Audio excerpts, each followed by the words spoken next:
What did you think when you heard LeBron say not 1, not 2, not 3, not 4, not 5, not 6, not 7? Yeah, I didn't take it serious. Did anybody out there who took that serious? Like, come on, guys. Like, we having a parade. Right. Your fans, that's what media you do, got the fans hype, You know, we in there with our fans. Right. You don't know, like, we in there talking. Right. Not one. Not, you know what I mean? We in there, we jacking. We doing what we do. We in the crib with our homies. You know how you put a little sauce on your story? Yeah, you add a little bit to it. You add a little sauce too. That's what he did. He had a little sauce, you know what I mean? And then that sauce became, we gonna hold him to it. That's all. Like, we never say, we about to win 7 straight, but we knew we was gonna be a problem. The big 3, the hate and the vitriol you got. Yeah, it was nasty. Have you ever seen anything like it before or since? Not in that way. I actually never seen hate. I heard about hate. Right. Heard about it from my ancestors. Yeah. You know, stories about my ancestors. Right. Heard about it from my mom, my dad, Right. my uncles. Never seen hate until LeBron decided to come to Miami. Right. Then I started seeing hate up close. And hate is an ugly thing. And so it was like for us, man, like I think a part of us didn't understand. Like we're still young men. Right. Who are playing this game of basketball. We're boys. We traveling, playing together. Our kids get to grow up together. Like, we're excited about this. Mm-hmm. And on the outside, everybody in the world is calling us all these things. Right.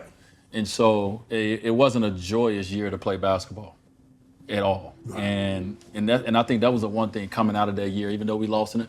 And I always say one of the best things that happened to us is that we lost in the finals. One of the best things that happened to us media-wise is that we lost in the finals. Because if we'd have won in the finals of 2010, we was going to be jacking. Right. It was nothing no one was going to be able to say to us. Right. We were going to be too, and so it humbled us. It put us at our level, and it allowed us to focus on what was real and why we got together. It was reported that you guys all went away. You, I think Melo, I think Chris Paul, and LeBron, and all your families went away, and you had a conversation with LeBron about, it's okay, bro.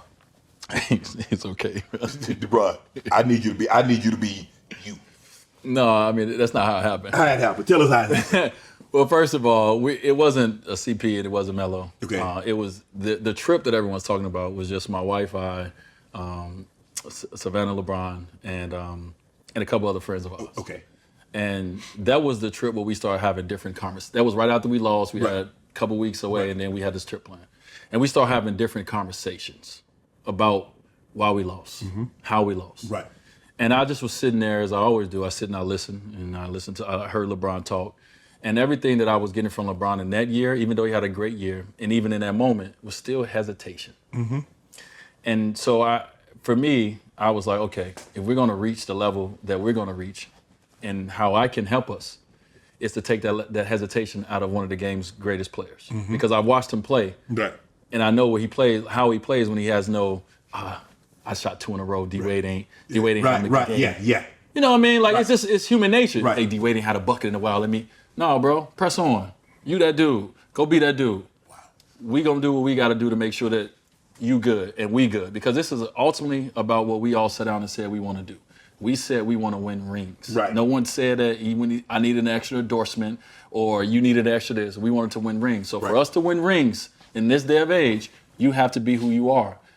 And that's, besides Kobe, it's the game's greatest player. Right. And so I can't stand in the way of that. I can't let my ego and my pride stand in the way of that. And I said I was doing it in the beginning, but it was always like, hey, first year, I think we both averaged 25 a game. It was kind of even, same shots, same this, same possessions.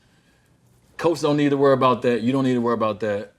I've always played around multiple players. I figured out, and that was our conversation. And it happened after the trip. Right. It happened in the gym one day. Right. It was LeBron, Coach Fizdale, and myself. Right. And I told him right there, I just remember the look on his face. He was kind of like puzzled, looking at me like, "You for real?"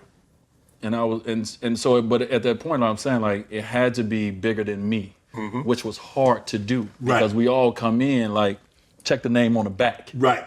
But I just had to look at myself in the mirror and say, this is not why you playing with LeBron James and Chris Bosh. Right. You're not playing with them to check the name on the back.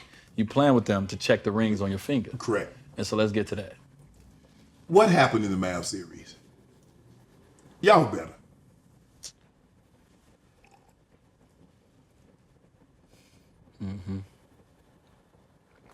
We got Shit, where you looking? I might well go and poke me a little bit. I mean, we got outplayed and we got outcoached.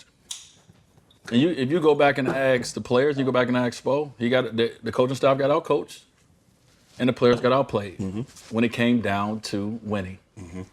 We didn't close out games, right? We had one game you had a 16-point lead. Game 2 at home. We up 15. Yeah. You don't lose that. We don't close out games, but that's bad. That's players and that's coaches, right? And so we got outcoached by Rick Carlisle and his staff, and we got outplayed by Dirk and Jason Terry and J. that Kidd, little Dr. J Taylor. Kid, but that little Barrera. JJ Barrera. Nobody give him credit. JJ Barrera was the one who changed the. We didn't have no answer for him. Okay, Dirk, you know what you gonna do. Let's just UD make his shots tough, make it hard on him. He try to make him not shoot 50%, make him have an off night, but he's still gonna get 20. Jason Terry going right, you can't stop him. Right? We knew all these things. But no one planned for little JJ to come off the bench and do what he did. Right. And I look at it and I say not from an MVP as an award, but from an MVP as a player who really helped push that series over, I give it to JJ because we didn't have no answer for him. Wow.